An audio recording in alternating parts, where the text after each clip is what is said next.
nostra storia è una storia di una vecchia azienda piccolina, nata nel 1979 con l'idea di fare agricoltura biologica. A quei tempi eravamo in 3 ragazzi con la stessa idea.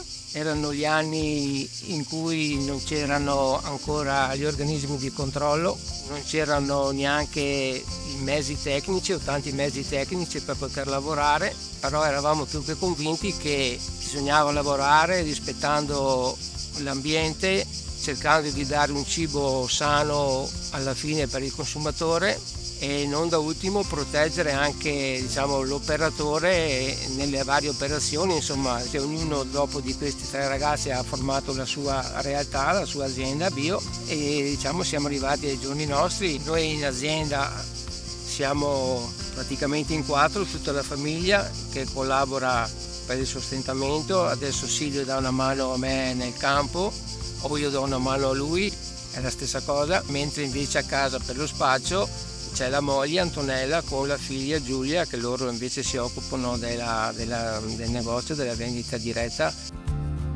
L'azienda dispone di circa 4 ettari di vigneto ed 8 di ortaggi. Come ad esempio in primavera possono essere vari tipi di patate, fra rosse, gialle, bianche, oppure cipolle. Puntiamo tanto sulle ciliegie, nel senso che noi produciamo diverso aglio, anche rosso, bianco, dello scalogno anche. Con le cipolle abbiamo 5-6 varietà che partono dalla bianca, dalla rossa, dalla gialla, tonde. Nel contempo abbiamo anche la cipolla fiascona, la cipolla piatta bianca, la cipolla ramata di Milano. Per assecondare un po' tutti gli usi che si possono fare della cipolla in cucina.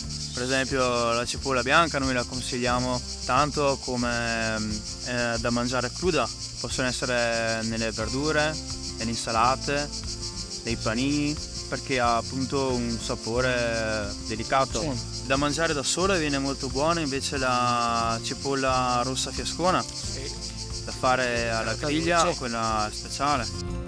Uno dei obiettivi dell'agricoltura biologica, oltre a produrre un cibo sano, è anche quello di mantenere un ambiente il più possibile stabile. Questo è un obiettivo a cui si riesce ad arrivare, per esempio, favorendo la più elevata biodiversità possibile. All'interno delle nostre rotazioni sugli ortaggi dedichiamo 1/3 della superficie costantemente, sia nei cicli primaverili che nei cicli autunnali, alle pratiche del sovescio.